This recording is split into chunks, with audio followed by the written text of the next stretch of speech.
자, 탭 논문이고요. Expectation Confirmation Theory라는 게 있습니다. 요것도 많이 쓰는 모형이에요. 요거는 올리버라는 사람이 이제 만든 이론인데요. 올리버라는 사람이 이제 정립한 이론인데, 이것도 벌써 꽤 오래됐죠. 그죠? 이 올리버라는 사람은 마케팅하는 사람들은 많이 아실 거예요. 마케팅에서 우리가 satisfaction, 고객 만족도, 그죠? 소비자 만족도에 쓸 때 이 올리버라는 사람의 이론을 많이 씁니다. 이 사람이 이제 만족도에 대한 거를 정립을 한 거죠. 여러분들 이제 이게 EDT 이론이라는 건데 EDT 이론은 디스컨퍼메이션입니다. 그래서 사람들이 만족을 하는 거예요. 아까 전에 비헤비어가 아니고 새로운 이제 종속 변수가 새롭게 바뀌었죠. 만족도라고요. 그죠? 사람이 satisfaction, 만족을 하는데 그 만족도에 미치는 영향력이 결국은 disconfirmation 또는 expectation, performance 이거를 가지고 한다라고 보는 겁니다. 이 이론을 기반으로 해서 이게 만족도 이론인데요. 이 사람이 80년도에 썼던 논문인데 이 이론을 기반으로 해서 혹시 서브컬이라는 거 보신 분들 아실 거예요. 서브컬.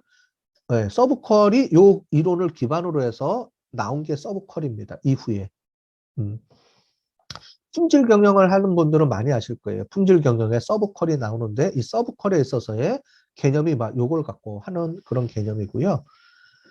자, 그래서 사람이 어떤 고객이 satisfaction 만족을 하는데 만족하는 원인이 뭐냐? 결국은 이 사람이 올 때는 처음에 기대를 갖고 온다는 거죠. 이 상품에 대한 기대 또는 회사에 대한 기대.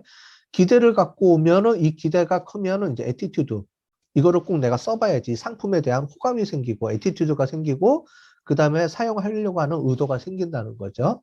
그러면서 이제 사용을 하다 보면 중간에 이 사용을 하면서 뭐가 느껴지냐면은 실제로 써봤더니 내가 기대했던 것보다 성능이 좋으냐 나쁘냐에 따라서 디스컨포메이션이 형성이 된다는 거예요. 그래서 디스컨포메이션 피어리, 내가 이 상품을 써보는 거죠. 써보면 그 다음에 내 기대에 못 미치느냐, 내 기대보다 상품이 더 좋으냐, 퍼포먼스가 더 좋으냐, 이게 형성이 되면 그거에 따라서 디스컨포메이션이 발생한다는 거예요. 기대보다 상품의 성능이 더 좋으면 플러스의 디스컨포메이션이 생기고, 그 다음에 오히려 기대보다 성능이 안 좋아지면 마이너스, 즉, 사람들이 이제 마이너스에 대한 디스컨포메이션이 생기면 만족도가 낮아지죠. 결국 새로운 이 디스컨포메이션에 따라서 만족도가 새로 형성이 된다라는 것을 설명하는 이론입니다. 그 이론을 기반으로 해서 나온 게 EDT 이론을 가지고 사람들이 이제 다양하게 이제 모형을 만들어내고 있어요.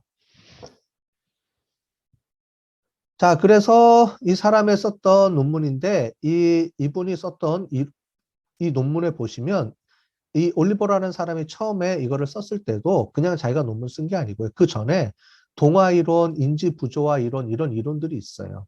이 이론들을 기반으로 해서 이제 새로운 디스컨포메이션이라는 거를 이제 만들었는데 이 디스컨포메이션이라는 것도 올리버라는 분이 만든 게 아니고 올리버라는 분이 디스컨포메이션이라는 새로운 측정 도구를 만드는 겁니다.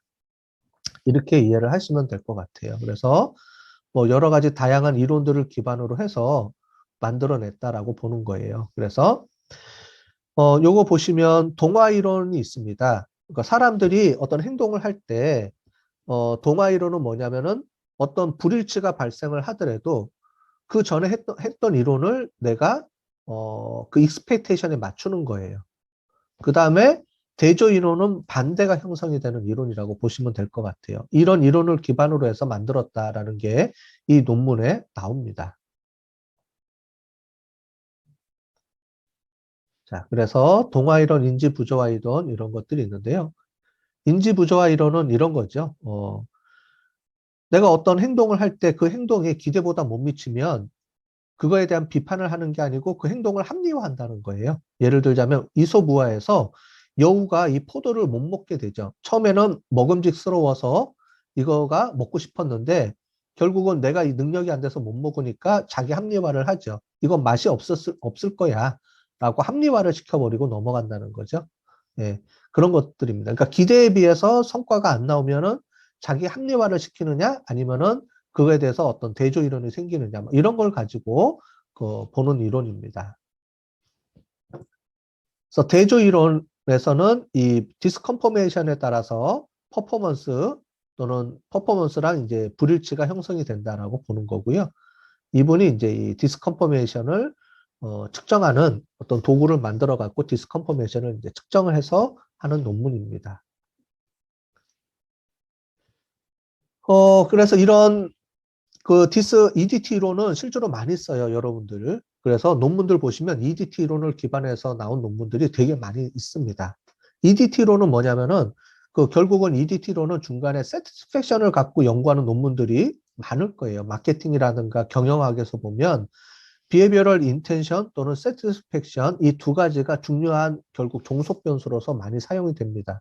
자, 그럴 때 satisfaction 이론을 쓸 때 이런 disconfirmation이 많이 쓰는데 결국은 이런 기대, 그러니까 자기가 기대했던 거, 그 다음에 그거에 대한 성과, 이게 결국은 디스컨퍼메이션이 형성이 되고 이거에 따라서 우리가 만족도가 형성이 된다라는 게 큰 틀에서 보는 EDT 이론의 핵심입니다. EDT 이론은 기대와 성과, 그거에 대한 불일치가 갖고 와서 그 불일치에 따른 세티스팩션에 영향을 주느냐 안 주느냐 이걸 갖고 보는 거고요. 이거를 기반으로 해서 만들어진 게 서브퀄이고요. 그 서브퀄을 가지고 품질 경영에서 또 다양한 그 연구들을 하고 있습니다. 또 이 이론을 기반으로 해서 템하고 연결해서 쓴 게 포스트 억셉턴스 모델이에요. 템이라는 거는 초창기 때 사용자들이 이 초기에 새로운 정보 기술이 나왔을 때 억셉턴스에 대한 얘기를 하는 거고 이거는 뭐냐면 IS Continue Intention이에요. 이 사람이 만든 거는. 그러니까 템과 EDT 이론을 합쳐서 새로운 포스트 억셉턴스 모델이라는 걸 또 만들어냅니다. 여기서 핵심은 뭐냐면 정보 기술이 이제 처음에 억셉턴스를 해요, 사람들이. 그 다음에는 이 정보 기술을 계속 사용하려고 할 거냐, 아니면은 새로운 다른 정보 기술로 바꿀 거냐. 이거에 대한 거를 연구하는 모델인데, 사람들이 왜 정보 기술을 계속 사용을 하려고 하느냐? 결국은 만족도, 이 정보 기술에 대한 만족도가 높아지는데, 이 만족도는 결국은 진짜로 이 정보 기술이 유용한 거와 플러스 이 디스컨퍼메이션, 이 정보 기술을 처음에 사용하려고 했던 익스펙테이션과 실제로 사용해보고 나서 나오는 그 성과 간에 디스컨퍼메이션이 플러스가 나오면 만족을 더 하게 되고 계속 사용하려고 한다라는 의도가 형성이 된다라는 이런 새로운 모형을 만들어냅니다. 자, 이런 이론들이 새로운 이론이 만들어지고 그 새로운 이론이 익스텐션 되고 이 이론과 이론이 또 붙어서 또 새로운 이론이 만들어지고 이런 것들이 계속 반복되면서 이제 경영학이나 자기 분야에서 다양한 이론들이 이제 막 만들어지기 시작을 하는 거예요. 여러분들이 보는 논문들에서의 다양한 이론들은 이러한 과정들을 거쳐서 자꾸 만들어지는 겁니다. 그래서 이 이론이 하나가 정립이 되면 이제 이론에 대해서 네이밍을 붙이죠. 무슨 이론, 이렇게 이론들을 붙여가면서 뭐 10년, 20년 동안 이게 계속 사용이 되는 겁니다. 자, 그래서 여기서 보면 이런 이론들이 나오죠. 그래서 이론은 중요한 게 뭐냐면 continuous intention이에요. 그럼 뭐냐면 아까 전에 템은 새로운 신기술이 나올 때는 템을 갖다 쓰는 거고요. 템을 이용을 해서 모형을 확장해서 쓰시면 되고 그 다음에 만약에 어떤 새로운 정보 기술을 만들어졌는데 이게 계속 사용하려는 의도에 영향을 미친다. 그러면 템이 아니고 포스트 억셉턴스 모델 또는 EDT 모형을 갖다가 쓰시면 된다. 이런 내용이에요. 그러니까 내가 어떤 주제를 설정하고 그 주제에 따라서 다양한 이론들을 내가 어떤 이론을 갖고 와서 쓸 것인지를 이론들을 이제 많이 알게 되면 내 문제는 이 이론을 갖다 써야지 내 문제는 이 이론을 갖다 써야지 이게 만들어질 수 있고 형성될 수 있다는 거예요. 결국은 이론을 많이 아셔야 됩니다. 여러분들 분야에 다양한 이론들이 많이 있으니까 그 이론들을 누가 더 많이 아느냐 그거를 많이 알고 있는 사람들이 논문의 연구 모형을 만드는데 훨씬 더 수월한 거죠. 자, 이분은 보시는 것처럼 논문들을 3개를 합친 겁니다. 그죠? 눈에 딱 보이시죠? 이렇게 합쳤다라고 이제 이렇게 써 있습니다. 자, 요런 이론들도 있고요. 이거는 저희 랩에서 했던 이론인데, 요것도 재밌는 이론인데, 요거는 나중에 기회 되면 한번 보시면 도움이 될 것 같아요. 그 다음에 일라보레이션 라이클리후드 모델이라는 게 있습니다. 경영학에서 많이 쓰죠. 마케팅이나 홍보 쪽에서 많이 씁니다. 우리말로 번역이 되면 정교화 가능성 모델이라고 부릅니다. 정교화 가능성 모델인데 패티라는 분하고 카시오포라는 사람이 이제 만든 이론인데 이렇게 돼 있어요. 사람의 애티튜드가 변화하는 겁니다. 이게 뭐냐면 홍보에서 많이 써요. 광고에서 막 이렇게 광고를 하죠. 여러분들 텔레비 광고 많이 나오죠. 그럼 광고가 나오면 이 광고의 목적은 뭐냐면 여러분들의 애티튜드를 변화시켜서 상품을 구매하도록 유도하는 거죠. 자, 그랬을 때 두 가지가 있습니다. 하나는 그 여러분들이 어떤 애티튜드가 형성이 될 때 그 정보, 광고가 나오는 그 정보에 영향을 받아요? 아니면 그 광고가 누구기 때문에 영향을 받아요? 옛날에 우리가 쿠쿠라는 그 전기밥솥 있죠? 그래서 쿠쿠라는 전기밥솥이 쿠첸 또는 쿠쿠 이렇게 전기밥솥이 있는데 송중기라든가 이런 남자들이 나오죠. 남자 배우가. 그 이유가 뭐냐면은 그 이유는 이 광고에 정보를 전달하는 게 아니고 그 광고가 누구를 통해서 전달하느냐에 대한 이미지 홍보예요. 그죠? 그걸 우리가 뭐라고 하냐면은 주변 루트라고 합니다. 결국은 뭐냐면 사람들의 애티튜드가 형성이 되는 거는 두 가지 큰 경로가 형성이 되는데 하나는 그 센트럴 라우트라 그래서 이 정보 그 자체, 즉 광고라든가 메시지가 주는 정보 자체에 따라서 사람의 애티튜드가 형성이 되는 그런 측면이 하나가 있고요. 또 하나는 그 정보를 누가 어나운스를 하느냐. 그게 주변 경로의 의미입니다. 그래서 누가 이미지겠죠. 누가 하느냐. 이 두 가지에 따라서 사람의 태도가 변화하는데 결국은 이 두 가지는 중간에 elaboration likelihood라는 게 영향을 미친다는 거예요. 이게 뭐냐면 그 사람의 인볼브먼트에 따라서 형성이 되는 겁니다. 그래서 마케팅에서는 이걸 뭐라고 부르냐면 고관여 제품, 저관여 제품이라고 부릅니다. 고관여 제품은 뭐냐면 여러분들 차를 살 때, 그죠? 차는 몇 천만 원짜리잖아요. 그죠? 아니면 뭐 냉장고를 하나 산다. 그러면 냉장고에 누가 광고하느냐에 따라서 냉장고를 사는 게 형성이 돼요? 아니면 냉장고가 어떤 기능을 하는지에 따라서 영향을 받아요. 상품을 살 때. 그거에 따라서 형성이 된다는 거예요.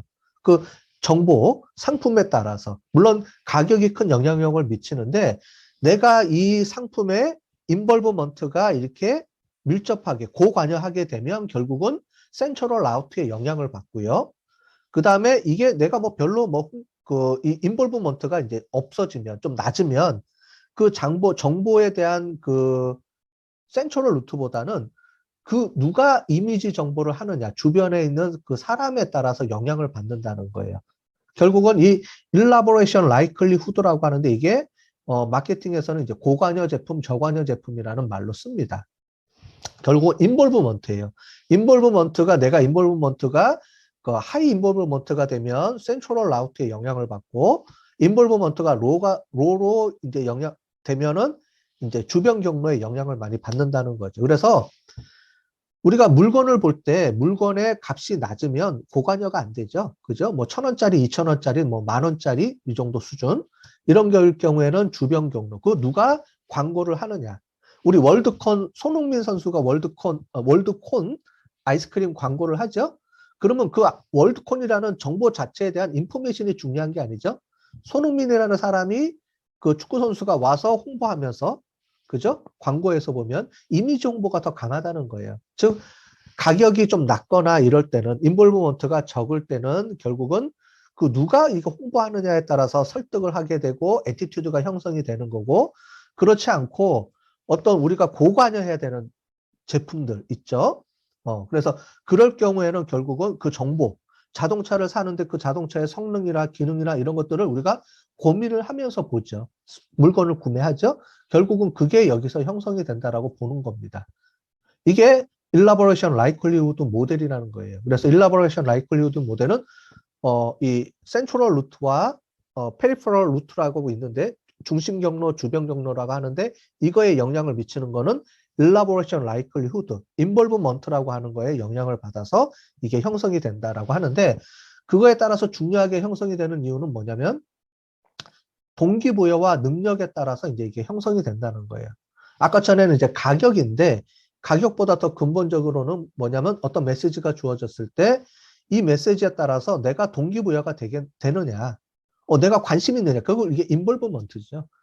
동기부여가 되고 인볼브먼트가 되는지에 따라서 중심 경로를 더 중요하게 보느냐, 주변 경로, 이미지를 더 중요하게 보느냐가 형성이 된다라고 보는 게 이 일라보레이션 라이클리후드 모델에 있어서의 큰 줄기라고 보시면 될 것 같아요. 그거와 또는 능력, 이 두 가지가 중요하게 이거를 형성한다라고 보는 겁니다. 이거를 인볼브먼트 또는 일라보레이션 라이클리후드라고 보는 겁니다.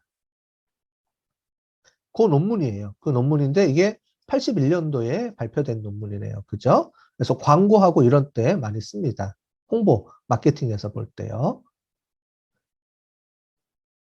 자, 그 내용들이 쭉 나와 있는데 이건 이미 다 제가 설명을 해서 그냥 쭉 한번 보시면 될 것 같아요. 쭉 보시면 되고. 그래서 센트럴 라우트, 그 다음에 페리퍼럴 루트, 이거에 따라서 영향을 미친다. 그래서 개인의 관심이 높을 경우에, 즉 인볼브먼트가 높을 경우에는 센트럴 루트, 그 다음에 그렇지 않을 경우에는 페리퍼럴 루트를 이용을 해서 애티튜드가 형성이 된다. 이거에 대한 연구를 쭉 한 겁니다.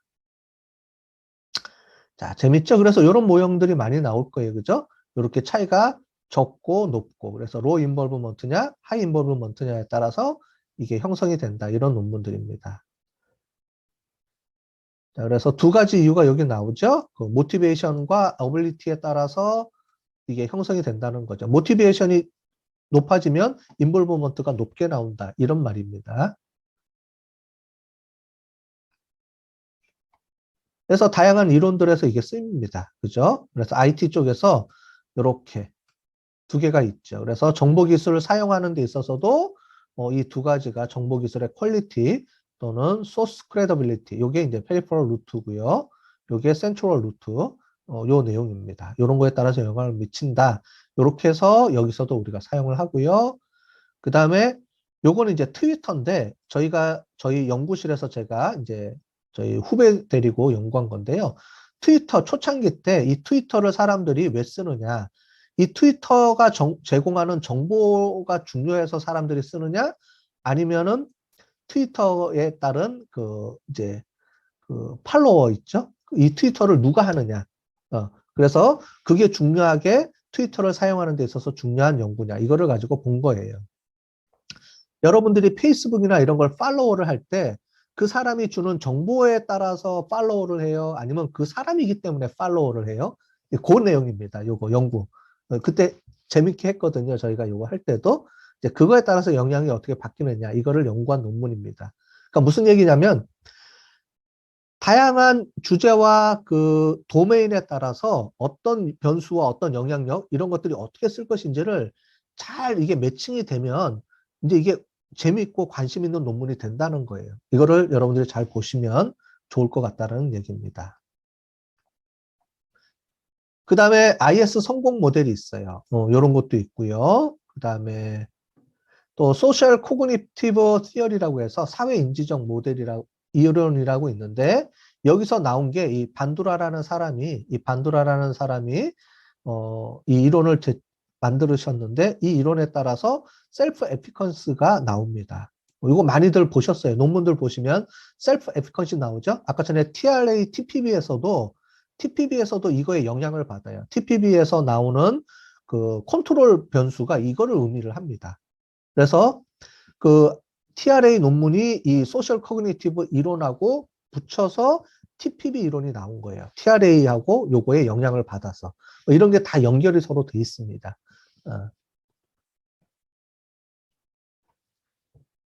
그 다음에 건강심리학 모델이라는 게 있어요. 요거는 그러니까 예방의학에서 많이 쓰는데 간호학과나 이런 쪽에서 의대 쪽에서 많이 썼어요. 많이 쓰는데 이거를 이제 저희 쪽에서도 제가 이제 갖다가 쓴 이론인데요. 이게 뭐냐면 건강심리학 모델이라는 것도 배워보시면 도움이 많이 될 거예요.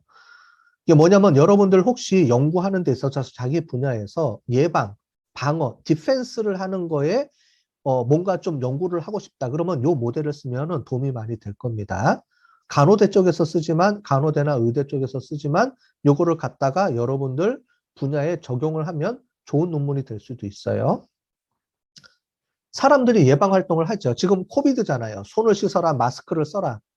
근데 사람들이 지금은 이제 마스크 다 쓰는데 초창기 때는 손을 씻으세요, 마스크 쓰세요 이렇게 해도 사람들이 잘 안 한다는 거죠. 그죠? 그래서 우리가 간호대나 이런 데서 사람들한테 자꾸 이제 메시지를 보내서 예방 활동을 하라고 하는데 사람들이 안 해요. 그럼 그거에 영향을 미치는 변수가 뭘까라고 연구한 건데 크게 보면 이 두 가지가 있습니다. 뭐냐면은 사람들이 이 예방 활동을 안 하는 이유가 뭐냐면은 설마 내가 걸려? 이거예요. 이게 susceptibility입니다. 발생 가능성인데 나는 안 걸릴 거야. 이거예요. 그래서 사람들이 행동을 안 하는 거예요. 그죠? 이해되시죠? 그래서 옛날에 에이즈 할 때도 뭐 콘돔을 이용해라 뭐 이런 것들을 자꾸 예방하는데 사람들이 안 해요. 그 안 하는 이유가 뭐냐면 설마 내가 걸리겠어? 이런 거죠. 그죠? 감기 안 걸리면 집에 들어와서 여러분들 손 씻으라 그러고요. 들어오자마자 막 이렇게 하죠. 그러면 감기 안 걸립니다라고 예방해도 잘 안 하죠. 그게 뭐냐면 설마 내가? 이런 거죠. 그 다음에 서버티인데 이거는 뭐냐면 심각성, 이 병에 걸렸을 때 얼마나 심각한지를 잘 모른다는 거예요. 그래서 사람들이 이 행동을 안 한다는 겁니다. 이 두 가지가 중요한 요소가 영향을 미쳐서 광고를 하거나 홍보를 할 때, 그래서 예방의학에서는 이 두 가지를 홍보할 때 많이 사용을 합니다. 사람들이 이 두 가지에 따라서 영향을 미쳐서 너 꼭 걸릴 수 있으니까 꼭 이거 해야 돼. 그 다음에 이거 걸리면 심각해 질병이야. 이런 거를 홍보할 때 활용을 하면 사람들이 그 예방 활동을 하는데 예방 활동을 많이 한다는 게 이거를 가지고 증명을 한 거예요. 이 논문을 가지고요. 그래서 이런 거 가지고서도 여러분들이 예방 활동을 할 때도 많이 필요해서 볼 수가 있습니다. 자, 이런 내용들이에요. 이런 이론들을 가지고 많이들 논문을 씁니다.